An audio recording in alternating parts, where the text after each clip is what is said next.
How about a two-for review today? Oceano Azul sent me over two of their spirits. This is their Donna Victoria Extra Anejo Tequila, and this is their Aces High Single Barrel Bourbon. So let's start with the tequila. Comes in a gorgeous hand-painted bottle. That is a beautiful display there.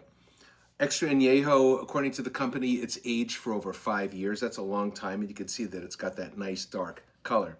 On the nose, very mild aromas. There's not a lot of that agave there. A lot of vanilla, a lot of sweetness. And that carries over to the palate. There were very mild flavors. I'm not getting a lot of that cooked agave. Maybe a bit of pepperiness on the back, but primarily I'm getting a lot of sweetness. As far as I can tell, this tequila is not additive free.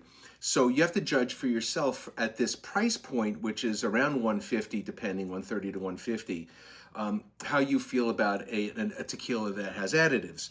Now, certainly folks that like Casamigos, Clase Azul, there's plenty of other tequilas that have some things in there to sweeten them up or change the flavor that people really like. So as far as I'm concerned, I think this would be a good one for the casual drinker. Again, you can decide for yourself on the price point. For me personally, my preference is to go for the additive-free tequilas. I would like to see here, personally, less of that sweetness and more of that tequila agave taste. So now let's switch over to the Aces High Bourbon Whiskey. So this one comes in at 99 proof, indicates that it's a single barrel. It appears, I don't see an age statement here. It does say that it is distilled in Kentucky, finished and bottled in Gardena, California. It's about the extent of the information there. So let's give this one a try. On the nose, pleasant. Mild aromas at 100 proof.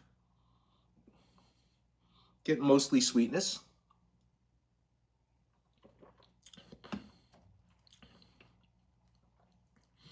On the palate, there's a brightness there. I do not get a lot of oak, which again is probably makes sense because I don't think there's a lot of age here.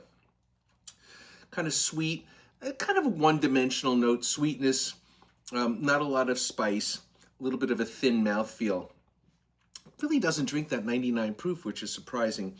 So this one comes in apparently around that $40 to $50 range. So for both of these, I think that as far as I'm concerned, I think both of these I would look at as more of maybe like the non-enthusiast bottle. I think this is a smooth, easy sip for someone who maybe is kind of getting into bourbon. But for me personally, again, it doesn't have a depth or an interest to it that would maybe make me want to come back to this. Certainly think it would make, at 99 proof, certainly make a good mixer. I want to thank the folks for Oceano Azul for sending these over to me. And as always, thanks for watching.